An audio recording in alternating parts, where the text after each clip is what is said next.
బ్రహ్మచారి ఏ crime చేసి జైలుకి వెళ్ళారు, ఎన్ని నేరాలు చేశారు, జైల్లో ఉన్న తర్వాత అతనిలో మార్పు తీసుకొచ్చిన వ్యక్తి ఎవరు, జైల్లో ఉన్నప్పుడు అతని కుటుంబం ఎలాంటి కష్టాలు పడింది, జైలు నుంచి బయటకు వచ్చి అతను ఇప్పుడు ఎలాంటి జీవితం కొనసాగుతున్నారు, ఇప్పుడు ఈ జీవనంలో ఎలాంటి ఇబ్బందులు ఉన్నాయా లేదా ప్రశాంతంగా కొనసాగుతున్నారా అనే విషయాన్ని బ్రహ్మచారి అంటే తెలుసుకుందాం. బ్రహ్మచారి నమస్తే అండి.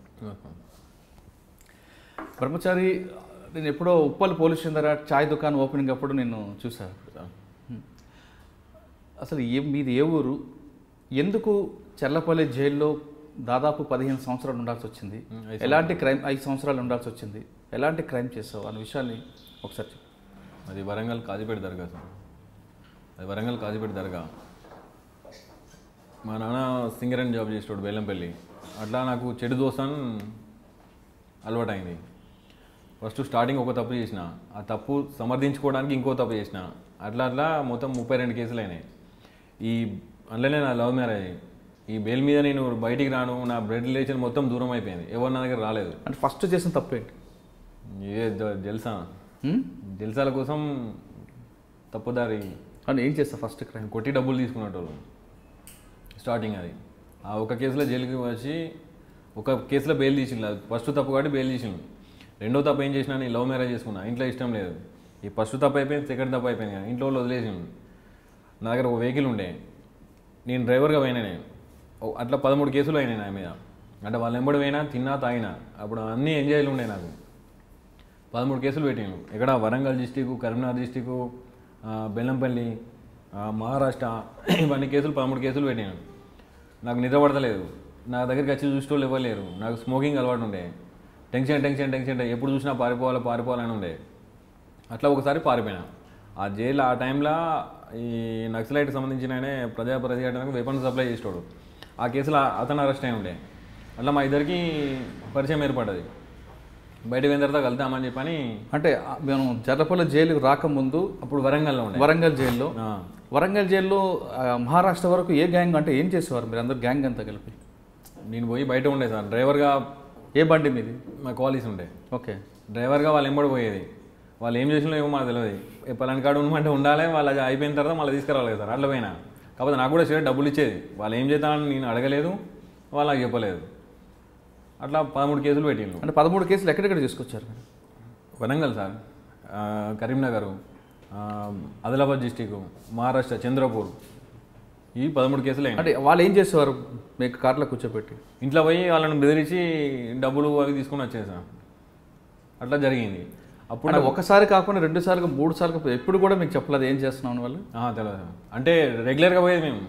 అంటే గ్యాప్ ఇచ్చి పెట్టుకుంటే ఇవాళ ఒక కాడికి పోయినాం కదా, మళ్ళీ నెక్స్ట్ మళ్ళీ పొద్దున్నే మళ్ళీ వేరే కాడికి పోయేది. జైలుకి వచ్చిన తర్వాత అంటే వాళ్ళు దొంగతనం చేసిన తర్వాత, దోపిడీ చేసిన తర్వాత నువ్వు దోపిడీలో ఉండేవాడు కాదు? నీ బయటనే ఉండేది. వాళ్ళు చేసి పట్టుకొస్తున్నప్పుడు ఎక్కడిదేని అడగలేదు ఎప్పుడు? వాళ్ళు నాకు ఏం చెప్పపోయేది సార్. వాళ్ళు డ్రైవర్గానే వాళ్ళు ఎంబడి పోయేది. వాళ్ళు తిన్నప్పుడు నాకు తినిపించేది, వాళ్ళు అయినప్పుడు నాకు తాగిపించేది. నిజమేనా? డబ్బులు ఇచ్చేది. అప్పటిదాకా నాకు జైలు అంటే ఏంటో తెలియదు నాకు. అంటే ఎలా దొరికారు మరి? ఒక అమ్మాయి విషయంలో దొరికినాం సార్. ఎలాగా? లవ్ కేసులో దొరికినాం అన్నాడు. ఏ విధంగా? ఈ వేరే ఫ్రెండ్ వాళ్ళ చెల్లె, వేరే మా టీములనే అతని చెల్లె వాళ్ళ ఫ్రెండు మందు తాగిన తర్వాత నన్ను వాడిని రమ్మని చెప్పిందంట. వీడు పోయిండు. ఆ టైంలో ఆమె బయట పడుకునేది, వాళ్ళ అమ్మ బయట పడుకునేది. పోయి రమ్మన్న పిల్ల లోపల పడుకున్నాయి. పోయి అమ్మని లేపినాడు. దానికోసం గొడవ అయింది. గొడవ దునకంగా ఇంటి పక్కలు చూసి పలానైనా అని చెప్పి అంటే అట్లా గొడవ అయింది. వాళ్ళ మీద కంప్లైంట్ ఇచ్చి పోలీస్ స్టేషన్ తీసుకువెళ్ళాను. ఎవరిని? మనోజ్ అనేటోని. అంటే మా టీంలో ఒక వ్యక్తి తీసుకొని పోయిన తర్వాత పొద్దున వస్తా అని చెప్పని పేపర్ రాపించుకొని వచ్చిండు. ఇటు పొద్దున పోకుండా ఎస్కేప్ అయినా నా దగ్గరికి వచ్చింది అన్నాడు. వీడు ఎవరితో తిరుగుతాడో వాడిని తీసుకుపోయి అమాయకుని తీసుకుపోయి పోలీస్ స్టేషన్లో పెట్టిన తర్వాత, సార్ వాళ్ళ ఎంబడి టీం ఉన్నది సార్, ఈ ఎస్ఐ ఏమో అమ్మాయి కోసం అడిగితే వాళ్ళ ఎంబడి టీం ఉన్నది సార్, వాళ్ళ దగ్గర వెపన్స్ ఉన్నాయని చెప్పని ఈ ఉన్న విషయం మొత్తం బయటికి వెళ్ళింది. ఎవరు అమ్మాయి చెప్పిందో? అమ్మాయి కదా. ఇప్పుడు ఎవరైతే క్రిమినల్ ఉన్నాడో ఎస్కేప్ వాడు దొరకకపోతే వాని ఎంబడి ఉన్న ఒక అమ్మాయి కూడా ఉంటాడు అన్నాడు. ఎప్పుడైనా సిగరెట్ తాగడానికి, చాయ్ తాగడానికి పోతాను అన్నాడు. వీనికే తెలిసి ఉంటుంది అడ్రస్ అని చెప్పని పోలీసు వాళ్ళు తీసుకొని కూర్చోబెట్టిండు. కూర్చోటి చెప్పు రాడు ఎక్కడ ఉంటాడు ఏం కదా అంటే, సార్ పలానా ఉంటారు సార్, వాళ్ళ ఇట్లా ఉన్నాయి సార్, వాళ్ళ దగ్గర కారు ఉంది, వెపన్స్ ఉన్నాయి అని చెప్పని ఈ స్టోరీ మొత్తం చెప్పాడు. చెప్పి వాడు వారిపోయిన తర్వాత అట్లా ఒక్కొక్కరిని మొత్తం క్యాచ్ చేసి కేసులు పెట్టాను. అంటే 18 కేసులు అయిన తర్వాత దొరికారు. 13 కేసులు సార్. 13 కేసులు అయిన తర్వాత దొరికారు. వెపన్స్ ఎక్కడి నుంచి వచ్చాయి? వాళ్ళు అప్పుడు నాకేం సంబంధం లేదు సార్, వెపన్ కోసం తెలియదు, నాకు ఏం కోసం తెలియదు, పట్టుకొని కూడా పట్టుకోలేదు నేను. ఫస్ట్ టైం జైలుకి వచ్చిన తర్వాత ఫస్ట్ టైం ఇంటరాక్షన్ ఏ విధంగా చేశారు? వాళ్ళకే చేసింది సార్, నన్నేమలే రోజు కూడా ఇంటికి పంపించేది. అప్పుడు 10 రోజులు ఏమి ఉంచుకున్నారు, రోజు కూడా ఇంటికి పంపించేది. కానీ తర్వాత మాత్రం రిమాండ్ చేశారు. నా రిమాండ్ చేశాను. జైల్లో ఎలాగుంది? వరంగల్ జైల్లో ఫస్ట్ టైం వెళ్ళారు సార్. ఏమనిపించింది అప్పుడు? ఏమో అది బతికి వేస్ట్ అనిపించింది సార్. అంటే అమ్మా నాన్న అప్పుడు ఏం బాధపడలేదా? రాలేదు వాళ్ళు, ఇక మళ్ళీ వాళ్ళు నా దగ్గర రాలేదు. వారం రోజులు ఉన్నా సార్, వేసుకోవడానికి బట్టలు కూడా లేకుండే సార్. అప్పుడు ఇక పారిపోదామని చెప్పని అనుకున్నాను నేను. అప్పుడే ఆ ముఖేష్ శర్మ అనేటైనా పరిచయం అయింది నాకు. ఎవరు? ముఖేష్ శర్మ.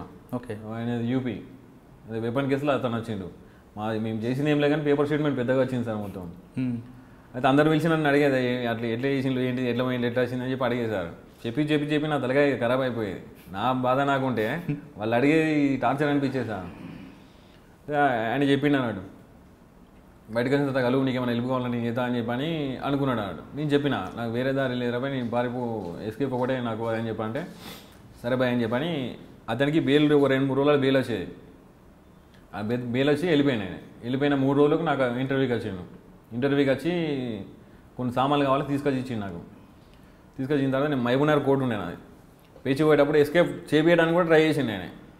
ఒకసారి అయితే కాలేదు. నెక్స్ట్ టైం నేనే అయితే నువ్వు రాకని చెప్పి నేనే ట్రై చేసిన. ఫస్ట్ టైం ఏ విధంగా ట్రై చేశాడు ఆయన సార్? నేను ఎస్కేప్ చేయడానికి ఎలా ట్రై చేశాడు? కొడదామన్నాడు అలా. ఎవరిని? పోలీసు వాళ్ళని. అప్పుడు వీలు కాలేదు. నెక్స్ట్ టైం పోయినాం. ఎలా పారిపోయాం? పోయినా సరే అయిపోయింది కదా, కేసు కూడా అయింది కాబట్టి ఎలా పారిపోయాం? కోర్టు దగ్గర 2 కానిస్టేబుల్ కొట్టి కంపౌండ్ దొరికి. ఏ కోర్టు దగ్గర? మహబూబ్నగర్. కానిస్టేబుల్ కొట్టి పారిపోయి గోడ దూకి.